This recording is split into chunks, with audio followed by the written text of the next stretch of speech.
Okay, you have probably heard of a Nexus letter, but what is it and what does it do for your claim? The objective of this video today is to go over the difference between a Nexus letter and a Nexus, and then talk about when you might need one to submit with your claim to win your claim. So in plain English, basically, a Nexus letter is a piece of paper that is very valuable for a claim, and it would be written by a medical doctor or a nurse practitioner or a physician assistant or somebody with the qualifications to document the connection between your service or a service-connected condition and another condition.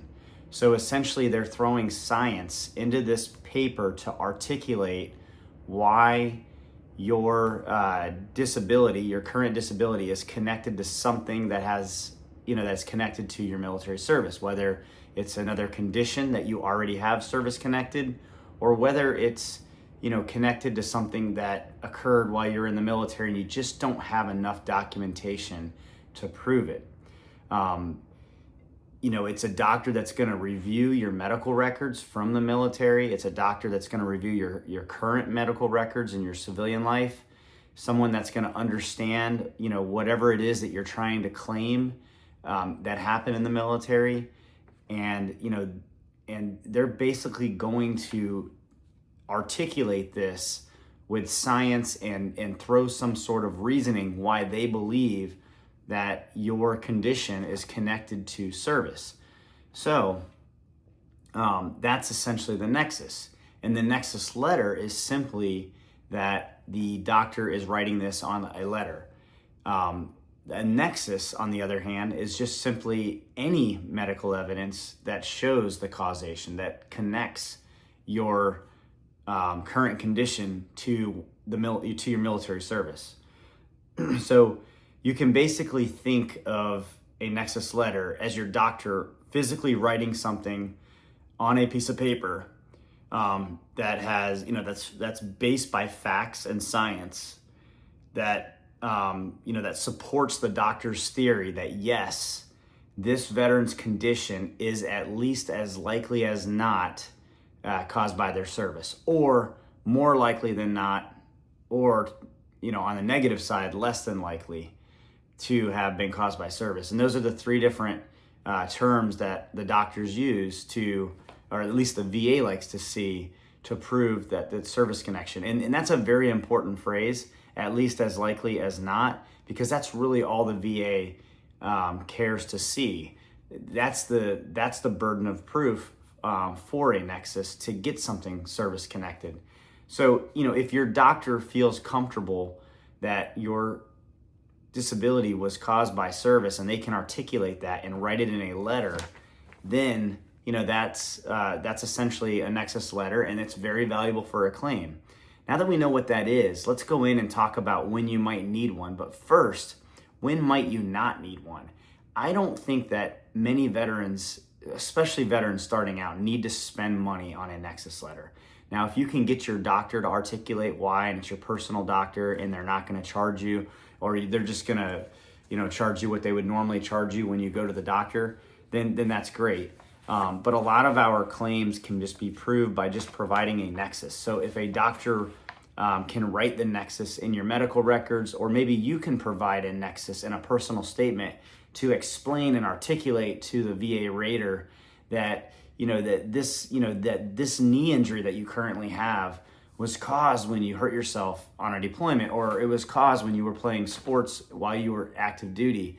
If you can articulate that in a personal statement, it just might be good enough to prove to the VA that it's a service-connected condition. So I don't want anyone to think that you have to go out and spend $1,000 on a Nexus letter, because you don't. Nexus letters are expensive, but they're not always necessary. Now, there are times when you might need one. If you're a little bit further along in your VA claim process and you are starting to identify that you have conditions that are connected to service, there are conditions out there that are going to cause other conditions. think about a knee injury that, changes the way that you walk. And now, it has, over the years, it has caused you to have back pain.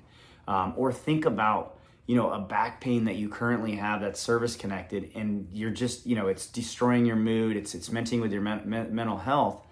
Then, there's times where that makes sense to get a Nexus letter. But I always, suggest, why not write a personal statement to kind of articulate why, these things, you think these things are happening, because the VA will send you to a C&P exam. And, so long as your theory is well thought out and it makes sense, you may get lucky. I probably say that percentage on that would be very low, but you never know. And it might be worth it to just, to try and do that personal statement, or even get with your personal doctor to help you out. But, if those things aren't working, then you may need a Nexus letter. But some good examples of times when, you should consider a Nexus letter, of course, in consultation with your VSO or accredited agent, is when your condition just simply wasn't documented in service treatment records. Maybe it's something that developed over time, but it was caused by something that happened in the military, but you never physically saw the doctor. Then it may be reasonable to start exploring a Nexus letter from a doctor that writes Nexus letters. Probably the most prominent time would be when you're filing a secondary condition, just like we talked about. That is the perfect time to really think about a Nexus letter and the value of what it could bring to your claim.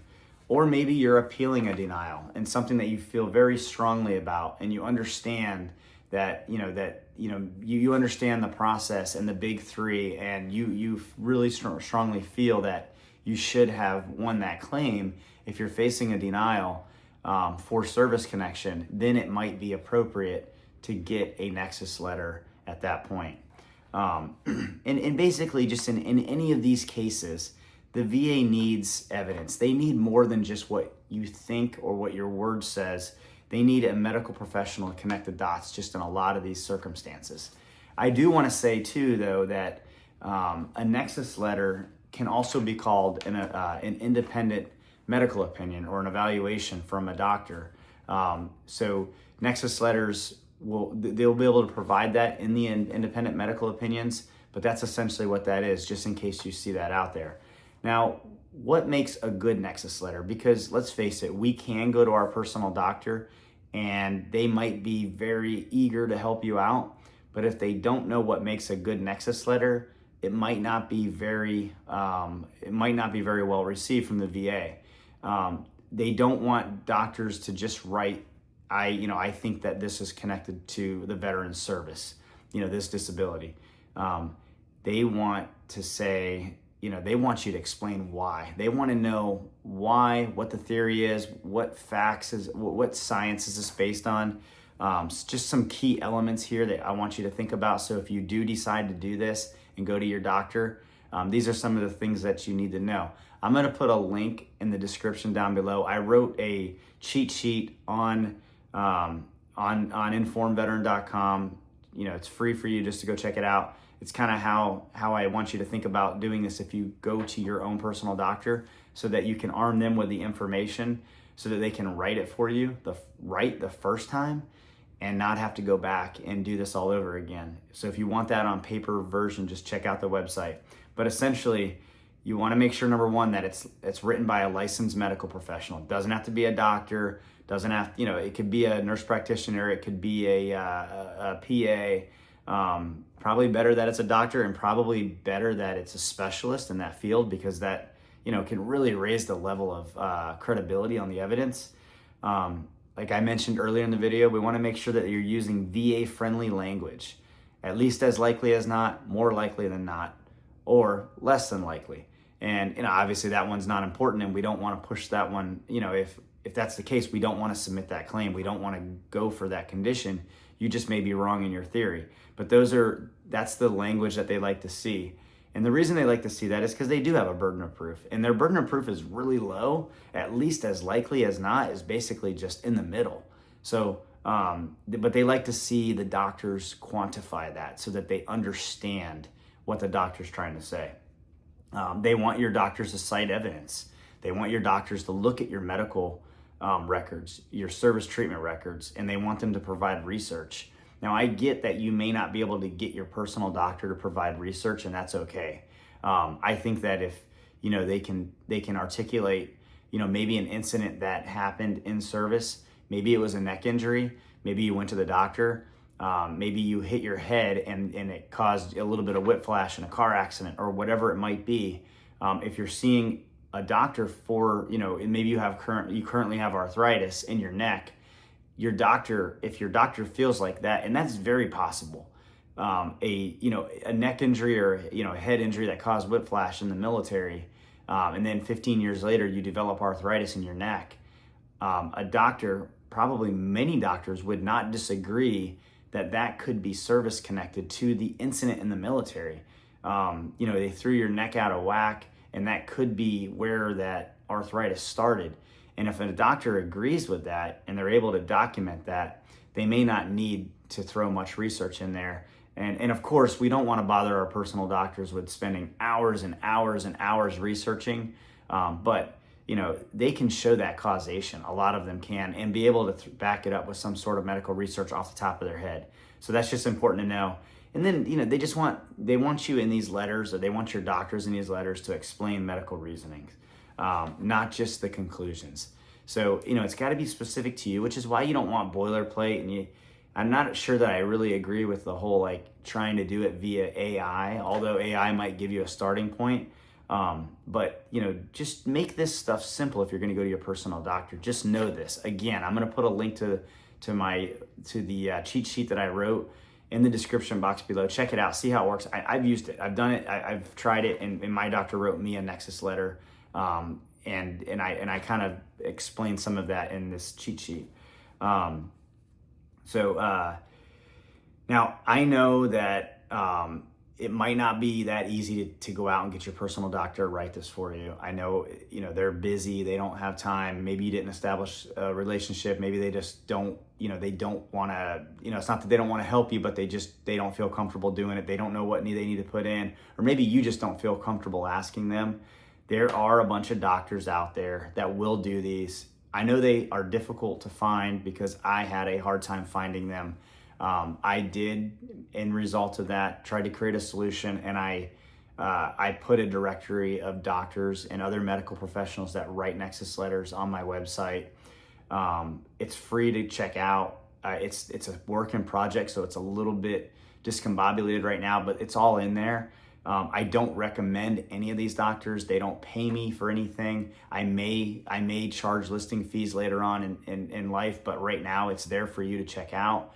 I'll leave a link to that as well. Again, please do your own due diligence. They do charge money for these things, and I don't want you to be, sorry that you paid for one. Just make sure that we do your due diligence, and I would always recommend getting with a VSO or accredited agent before you pay for something like that, because honestly, not every claim needs a Nexus letter, especially not a paid Nexus letter, but some, quite honestly, do, and I want to make sure that you're not going to waste your money.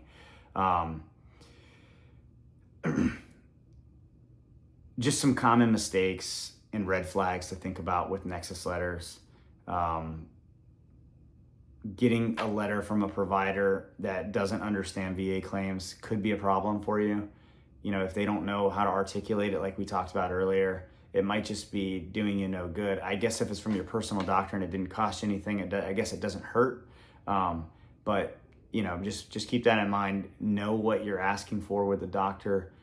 Give them education on what it needs to say, or how, not what it needs to say, but what information needs to go in there to make it beneficial for you. And if you have a personal doctor that's going to write one, they're going to want to write it, to how the VA needs to see it. They're going to want to make sure they include the right information. And really what you got to do is you got to bring in your stuff for them to review. And that's how I did it. I brought it in for my doctor, and I showed them, and I asked them what their thoughts were and what their opinion was. And when they said that this was their opinion, I asked them to document it, and they did. You don't want to submit a letter that's just too short or too vague, but it also doesn't need to be too long. You want a nice, good letter. But if you're paying for one, you want to make sure that it's got everything that you need in there, and you want to make sure they're actually evaluating you. And then, using templates without medical reasoning behind them, that goes to the whole AI thing. And I'm not saying the AI thing is wrong. I'm just saying, just make sure it's relevant to your situation. So that's it. I hope that explained when you need a Nexus letter and when you don't need a Nexus letter, and what the difference is between a Nexus letter and a Nexus, because quite honestly, all you need is a Nexus. You don't necessarily need a Nexus letter. Those are more reserved for some of the complex secondary claims or complex, direct service connections where you don't have a lot of medical evidence to support your theory that your claim should be service connected.